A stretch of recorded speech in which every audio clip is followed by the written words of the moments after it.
Hey entrepreneurs, executives, and spammers. We started the Pilot House email and customer retention team to crush targets. And in our 4th year, we are the best customer retention team in the Roman character set. We use campaigns to fire up the addresses you spent so much money to acquire and build effective automations that keep your engagement window fat and drive value that you can amortize over years. The cheapest customer is the customer you already have, and the most effective ad funnels go to high-intent audience. Come to pilothouse.co, fill out the lead form, and ask to speak with me directly. I'll give you a free audit. Back to the show. In the inbox late night, glowing screens see the light. Email, everything feels alright. We're going to discuss cohorts and the kinds of retention programs you would set up to match different cohort profiles. This is a classic automated kind of program. Think about campaigns for relationship generation. Don't build 9 to 12 emails all at once. Build 3 or 4 emails. Hey, is this thing working? Are we out competing our one clean funnel? Find the reason that someone would want to be on your campaign program in the first place. This product must have a subscribe coupon in the package.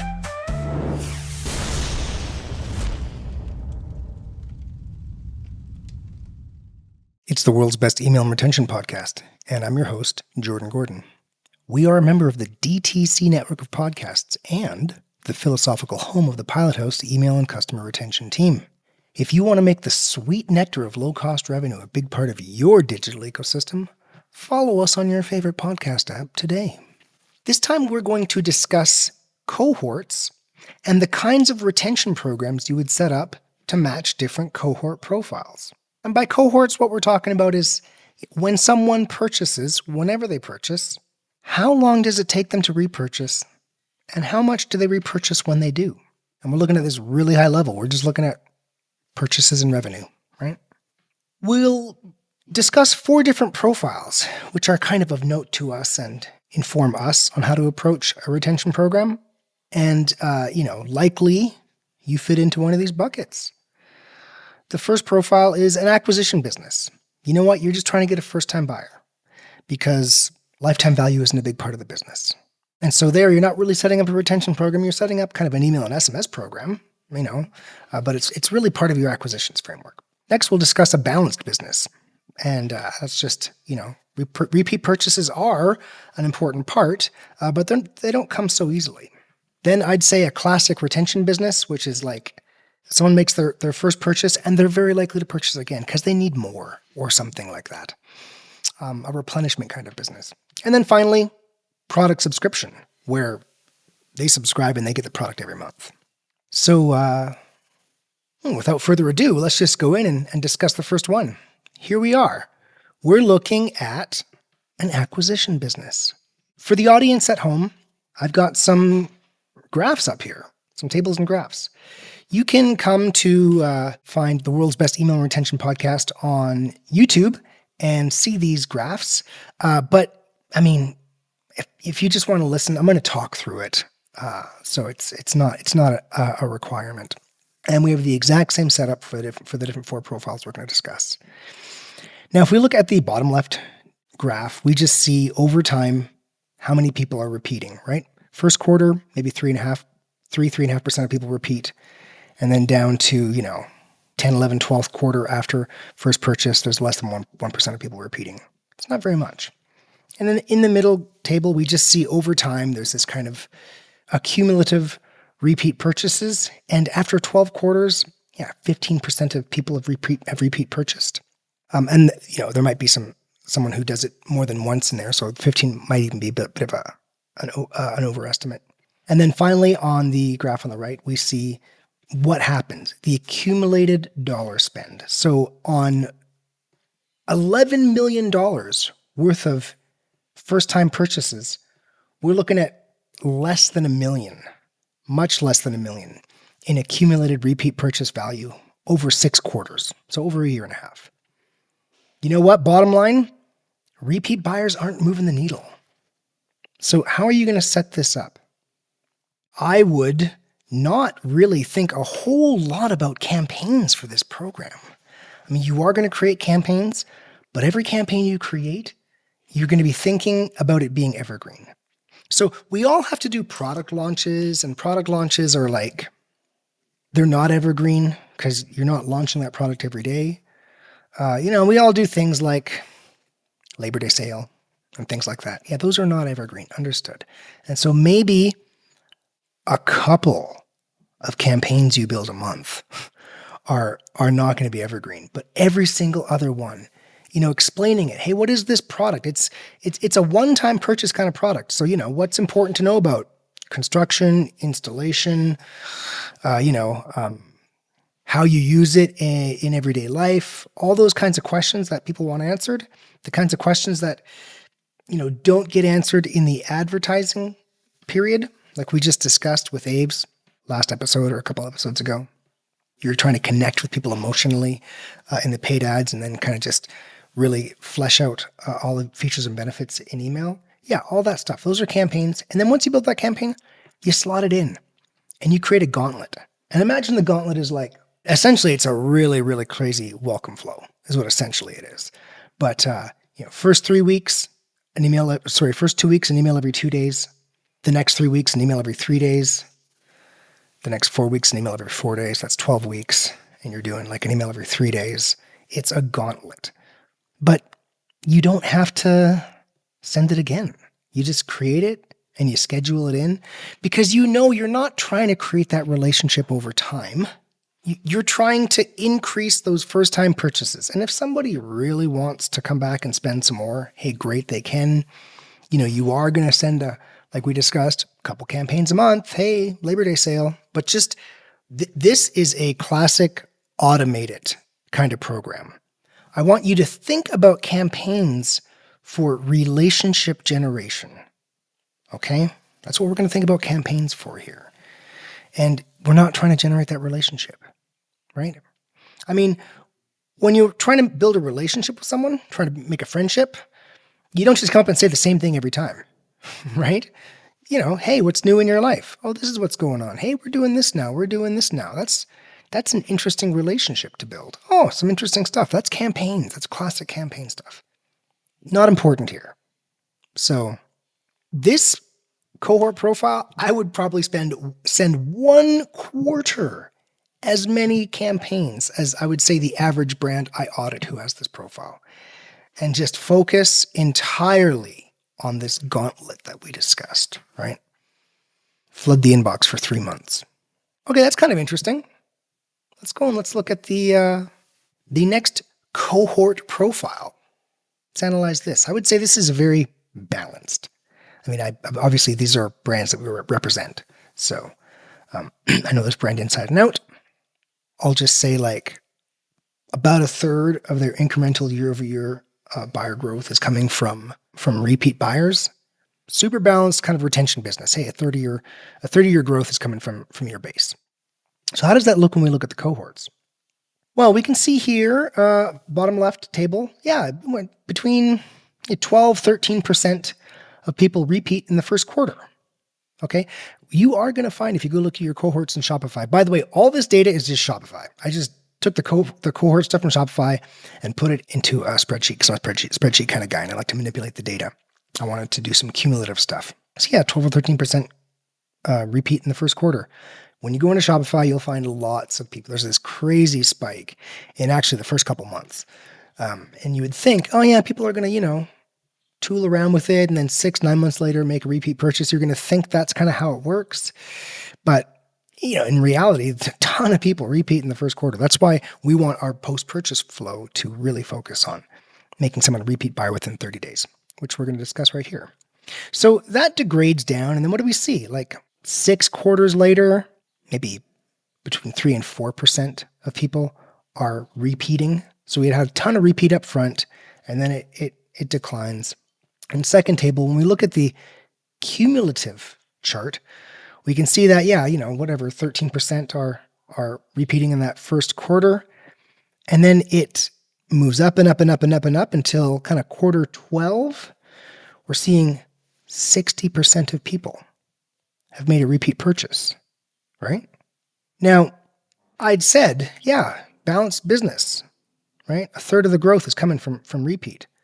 But look at how long it takes, right? And we'll discuss on the kind of third panel here, the third graph. We'll just look at the dollar values, the accumulated repeat value. So on about 7 million in first-time purchase value, at 6 months, they've achieved over 2 million in repeat value. Sorry, at 6 quarters, after a year and a half, they've achieved over 2 million. So we're going to say a third, right? So somebody buys, and you can expect, someone spends $1. You can expect after 6 quarters, they're going to spend another 33 cents, right? Very balanced. Okay, so what do we think about this profile, this cohort profile, and how we approach email, SMS, customer retention, maybe other channels too? Okay, this one, first of all, campaigns are going to be an important part. Why? Because you do need to build that relationship, right? You're going to hit this point where yeah, 2/3 of the people have repeated, but what did I just say? 12 quarters? That's 3 years. That's 3 years for you to come anywhere close to getting 2/3 of those people to make a repeat purchase, right? So repeat is an important part of the business. And since, we're seeing this 1/3 in repeat value, it's starting to reach that point, that very important point we've discussed here on the pod, where it's like, hey, that's like someone spends, and then a year and a half later, they spent an extra third, but I spent almost nothing to get that revenue.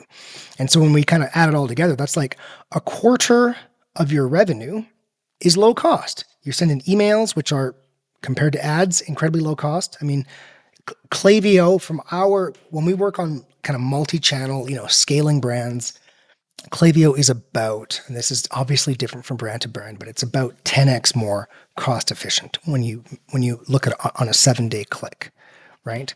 So yeah, there's a quarter of your revenue had 1/10 of the expense to drive. Look, that's meaningful. Getting that right is what, when we really get down to brass tacks, getting that right is what causes you to succeed and the next guy to fail. Like Peter Thiel says, right? Competition's for losers, right? Competition is hard. Competition is hard. You've got to get everything right. Okay. So this is an example, a perfect example, balanced brand. You get retention right, you beat the next guy. If you and someone else are running away from a bear, it doesn't matter if you run faster than the bear. You just have to run faster than the next guy, right? So here's that profile. So what are we going to do? Well, one, we do know that the repeat purchases are important, but they're not easy to come by.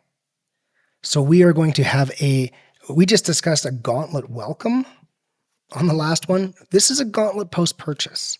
So I would set up one primary funnel, and everybody with an email address that starts with A through E goes through that primary funnel. They only go through one funnel.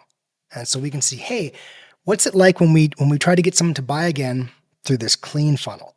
And if we, maybe I should run these again. I might dig these up and run these again in another pod, maybe for next week. So we can talk about some angles that work to get someone to repeat. This is more technical. We're not discussing angles here. But you put 1/5 A through E. It is about 20% of your addresses. We'll go through this one super clean funnel. And then the rest, people whose email addresses don't start through A through E, I would create one at a time, not all at once. Never waterfall. Don't just create everything all at once, right? You incrementally add as you see something wins. Oh, so I would then have people go through a different first email based on their kind of the category they purchased from, or maybe the buyer profile they are. There's probably some way to segment. You're probably segmenting your customers some way, whether it's product interest or maybe the landing page they came in on, because that landing page matches some Facebook demos or something like that, right? However it is that you're thinking about different products, different customers, split it up by that and put them through 2 or 3 different specific paths. And these should be 3 to 4 emails. Don't do more than 4, because after that, they're going to just treat the emails like campaigns. People will already be kind of tuned out, right? And you might as well just pick them off with campaigns. We have discussed, really quickly, I'll say again, we have discussed post-purchase before. Basic strategy. I'll give it to you again. You want to tier, go from deepest discount to lowest discount, but the deepest discount start is on the high margin things that people, the accessories that people don't always put in their basket. So, hey, you bought right away, you go, look, here's an awesome discount, 25% off, but it's on like accessories, right? And accessories should have high margin or stop selling them. And then put them through one of two paths. They bought the top selling product, sell them the next best product, or they bought anything but the top selling product, sell them the top selling product. Everybody goes through one of those two paths and give them the next best discount, like 20% off. And what we're doing here is we're trying to move them down the catalog. We're trying to say, hey, purchase something from somewhere else in the catalog. And then finally wrap it up with 15% off any basket above 150, something like that. So there's your strategy for that kind of main post-purchase funnel. But then you're going to say, hey, you bought this thing, right? Now we're getting really specific. Here's why this thing is great. Here's the way that you're going to use it to improve your life. And oh my God, here's the best possible thing to go with that, right? Now, we cannot guarantee that this segmented strategy actually beats the primary strategy, right? The one clean funnel. So that's why you start by just sending just the first email, right? With an offer to get them to purchase this amazing next item. I recommend first email has the offer. Some people on my team say the offer should go on email 2. I disagree. I say email 1 because email 1 has the highest click-through rate, right? It's got the highest chance of someone getting on your site and using that offer. So I say email 1. Now, 1 first new specific email, and then after that, follow it off with emails from the other stream, if it makes sense. And then add a second email, right? And if you can't stage it like that, then build one additional funnel, which is this product, and then build the next additional funnel, which is this product, and see if it can compete. The point is, don't build 9 to 12 emails all at once. Build 3 or 4 emails. See if, hey, is this thing working? Are we out competing our one clean funnel? Oh, okay, then let's keep building on this, right? And in a perfect world, you turn your one clean funnel off and you've got 3 or 4 different paths someone went down, and you were very scientific and staged in your approach. You're efficient with your time. You're not wasting any resources. If something's not working, you drop it and you work on something that will work, right? Okay, so that is, first of all, this is this balanced brand. Yeah, this is where you want to do that, because that additional purchase, that second purchase, it's important. It's an important part of your competitive advantage, but it's not easy. We can see it's not easy. Okay? So that's the first. Gauntlet post-purchase. Second, like I say, campaigns. You do need to build a relationship with this user. You need to talk about, hey, what's new? Hey, this is what we're doing. And if you go back and look at the episode we did with Christina from Heston, where we talked about how they're building a relationship. Great episode to go check out. Please go check it out. Also, while you're at it, make sure you subscribe to the World's Best Email Retention Podcast. Find the reason that someone would want to be on your campaign program in the first place, right? So if you're selling gear, talk about tips and tricks, how to use your gear. If you're selling fashion, it's obviously amazing looking models and amazing looking clothes. Right? Whatever it is you're selling, find the thing where someone would go, oh yeah, I'm going to stay on this because this is adding value to my life. This is educating me. This is entertaining me. Right? This is helping me to be the better person I want to be in some small way. Oh, it's helping me make sure my kids are healthy and safe. You know what I mean? Whatever it is. You need to find that. Because look at this brand. They hit 60% after 3 years, right? That's the kind of relationship you need to build here. Okay. Let's do the next one. This is like classic retention business. We see here, just like on the last one, 12, 13% of people are repeating in the first quarter, and it doesn't really drop off very much. Another kind of 10, 12% repeat in the second quarter, right? So in 6 months, you've got like 20, 25% of people have repeated, right? That's pretty significant, right? I mean, that was like 6 quarters on the Balanced brand. So this brand, okay, this brand has an easy repeat. People are coming back. Why would people, what kind of brand would have this kind of cohort profile? Cosmetics, right? I mean, supplements, although supplements would probably be on the product subscribe, which the product subscription business, which we're talking about next.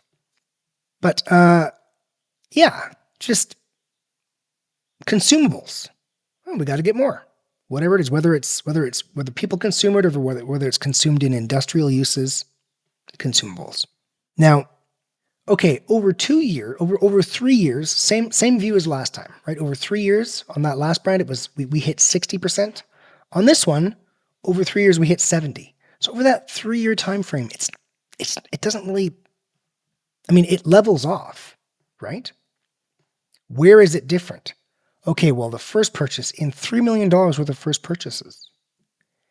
After 6 quarters, 18 months, we're at just under $3 million in first purchases. We're at just over $2 million in repeat purchase value after 6 quarters, after a year and a half. That is essentially double the Balanced brand that we saw. So someone spends $1, and after 6 quarters, you can expect them to spend more than 66 cents, something like 68 cents, 69 cents. That is significant. This is a retention business, right? And if retention fails, you fail. That's just the way it is. So first of all, wow, this business, we can't just talk about email and SMS. I mean, you really need to be leveraging social media and every channel you have to speak to customers, right? Which means not speaking just about, new customers is like, hey, this is why we're great. This is why you want to be interested in us. Speaking to buyers saying, hey, we've got this promo, join our VIP list, right? Like speak to the customer in these other channels because so much of your value, we're looking at almost 50%, right, of your value over this 6-quarter period. It's coming from repeat, right? In email and SMS, you're getting that repeat pretty easily. So you don't need to worry about that gauntlet repeat purchase, multi-funnel. I mean, this one clean funnel. And what you're trying to do, just get them to make that second purchase. Just get them to make that second purchase, right? My post-purchase is going to be like whatever it is, just a nice offer, 20% off if you, buy again, use recommendations, if you're cosmetics, find the right cosmetic for them to repeat. But just get them to make that second purchase, right? Campaigns are going to be important, although, of course, create a relationship. But in this one, it's going to be much more technical, right? You're using campaigns to make sure that these people who are likely to repeat are on your list for large promos. So you're going to use the tactics we've discussed to do a real win back that really reaches back, right? But doesn't cause problems with your sending reputation by making sure you use good rules in that win back to peel out people who are not engaging very well, and use that to fatten up your campaign window and make sure that as many of these buyers as possible are in your campaign window for your Labor Day, for your Memorial Day, for your Black Friday, because these people are likely to repeat. This is an easier retention program than the last one, for sure. It is. I would be using SMS to give people kind of early access to promos and launches, and kind of on sales. Hey, be the first to get access before we stock out, right? The whole thing is just very high churn, right? And then, obviously, your email program should find some way to be appealing, bring beauty to the inbox. Of course, try to find some way to build a relationship with these people, but understand that, whereas before it's like, that's a tough post-purchase, but we need that post-purchase to succeed. We really have to focus on building that relationship to eke out that second purchase. This one's like, let's just be in the inbox and get that second purchase. Okay, last one. So this is a product subscription business, which means you buy, and then the way the brand makes money is you subscribing to receive it every month, every 2 months, every 3 months, whatever it is. You've got a product subscription. Let's look at the profile. Bottom left table, customer cohort retention rate. Yeah, you've got, in quarter one, wow, 25-30% of people have repeated. Wow. And then quarter two, 35-40%. So, more repeat. Now, look, in this thing, if someone repeats in both of those quarters, they show up in both quarter, right? So it doesn't mean you've hit a total of whatever. But point being, when we look at the cumulative, the fact that it's product subscribed breaks the analysis. It's at like 180% of people have repeated. Well, obviously they're repeating more than once because they're getting lots of this product. So yeah, it's huge, right? You've had 180% of those people have purchased, again, over multiple quarters or whatever, right? The way that the maths. So it makes more sense when we look at the cumulative. So that's the bottom right. So on about $1.75 million in first-time purchases, after 6 quarters, you're at $4.5 million. So this is like 3x or something like that. You know what I mean? It triple. So before it was always less than. Oh, we've hit like, a third repeat value or 2/3 repeat value. This is like 2-3x, right? So someone makes that first purchase, and you can expect them to spend 2 or 3 times more over 6 quarters. So this is obviously a retention business in every way. Okay, well, everybody here, obviously go back and look at all the podcast episodes. Listen to every one. But we discussed on a previous episode how customer retention starts with the product. So in this case, look, you want them to buy again in 30 days, and they're going to need more product anyway. We can see that, they might purchase enough product that they're good. We can see here, they're good for a few months. Okay, whatever. This product must have a subscribe, coupon in the package, right? And say like, put it on your fridge for when you run out. Like you can do all kinds of call to action on this piece of paper. Hey, stick this to your fridge. So you've got this offer when you run out, and you give them there I don't know how you want to do it. You either want to do 10% off your subscription or, 25% off your first month. And then it's regular. There's lots of different ways you can structure that. But this starts in the product. Of course, customer retention starts with the product. I don't just mean the unboxing. Of course, it's got to be a good product. The concept, first 5 minutes, right? Make sure that the first 5 minutes they have with your product is pleasing, and it has a disproportionately high effect on repeat rate if they're pleased in the first 5 minutes of using your product, because it's a first impression. You don't have a second chance at a first impression. So put something in the product to get them to subscribe, because we can see here, it's like 3x over 18 months. You need them to subscribe. The email program, well, and this is valuable enough. Subscription is now valuable enough that you start running subscribe programs in Facebook, Instagram, so that when someone purchases, they just start seeing subscribe CTAs.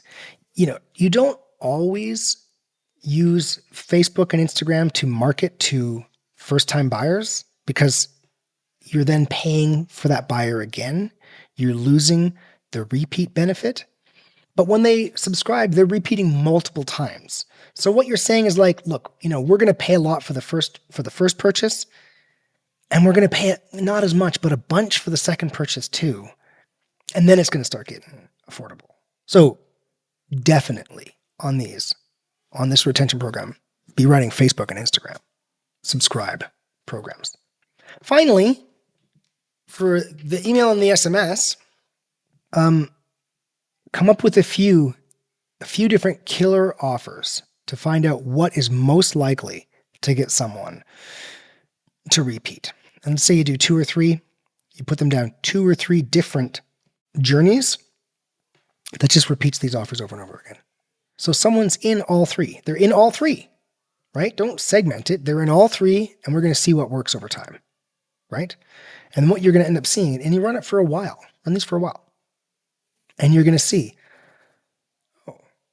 early on, this is the offer that gets someone to subscribe. Later on, this is the offer that gets someone to subscribe. You can take these 2 or 3 paths, and you can then, once you've got enough information, you can put them together into a solid subscribe path. There's also replenishment. I'm sorry if we've discussed this before on the pod. I repeat myself, but it might actually be that going right to subscribe is not the right path, and what you want to do is a replenishment strategy. So you give them a replenishment coupon, which upsells them to a larger amount of the product. And then in future, when they replenish on that amount, they're replenishing on larger baskets. So it's like, hey, you bought 1, we want you to buy the 6-pack. It's 20% off. And then after they've done that, they get hey, it's time to replenish. And that, hey, it's time to replenish email is now replenishing a 6-pack rather than a 1-pack. So there's that like kind of 1-2 punch, which is not product subscribe. That's the non-product subscribe 1-2 punch. And it might be that that's actually the best way to get them to repeat. And then you worry about product subscribe later. And obviously you've got it like, this is what we do. We set up the simplest of this. We set this the simplest, and then we look down the line, whatever, 4-6 months, figure out what works, set it up.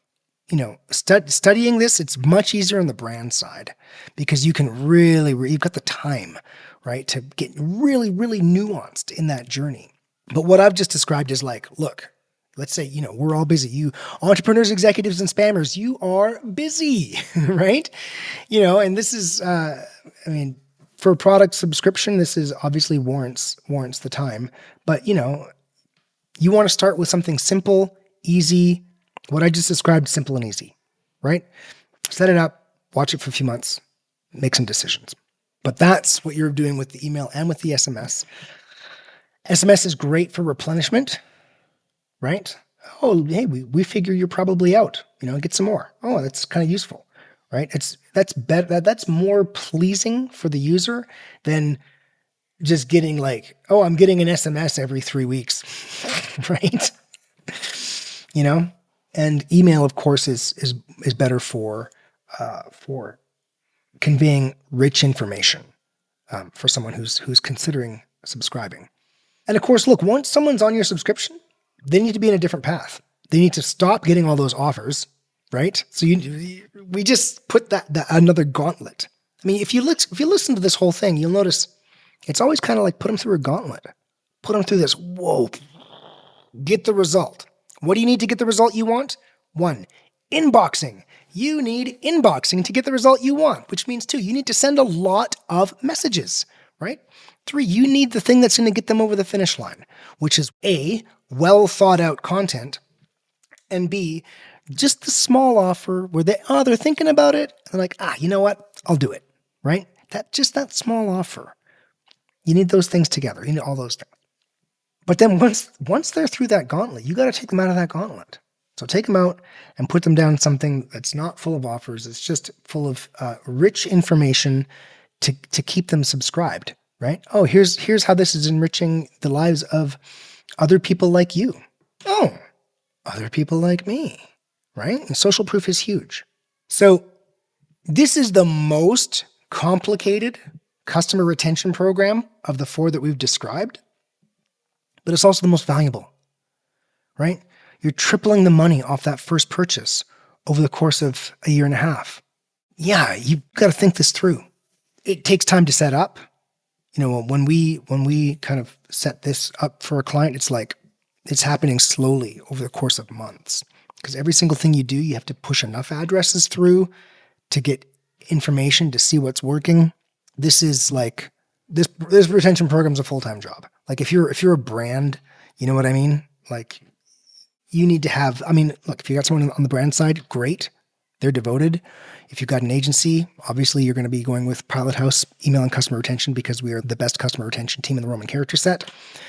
But you need to have expertise with people with experience running a product subscribe. Because I'm just showing you right here. If you're on YouTube, you can see the chart. It's like, oh my God, this is how much value there is in getting that product subscription. All right. What am I always trying to do, my loyal audience? I'm trying to bring you crazy value.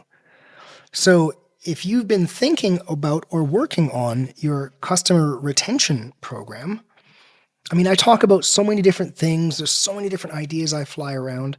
Okay, well, this really this puts those ideas together in different groups based on the kind of, cohorts are retention, right? So using cohorts in Shopify, if you don't have Shopify, you can probably find this information in WooCommerce or BigCommerce or whatever else you're using. There's probably something in there. And if not, worst case scenario, you can Google, download free cohort Google Sheets kind of spreadsheet, and you can just do this manually.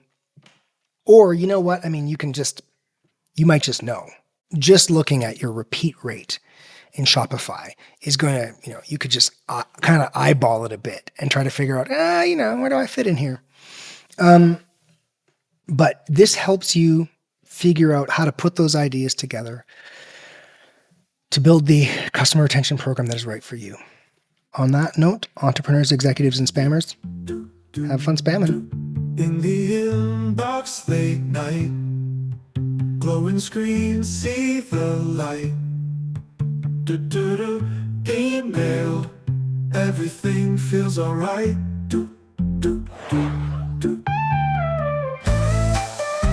Hey entrepreneurs and spammers, remember, you can't scale without email, and the cheapest customer to acquire is the customer you already have. So please subscribe to the world's best email and retention podcast and learn how to make low-cost revenue a big part of your digital ecosystem.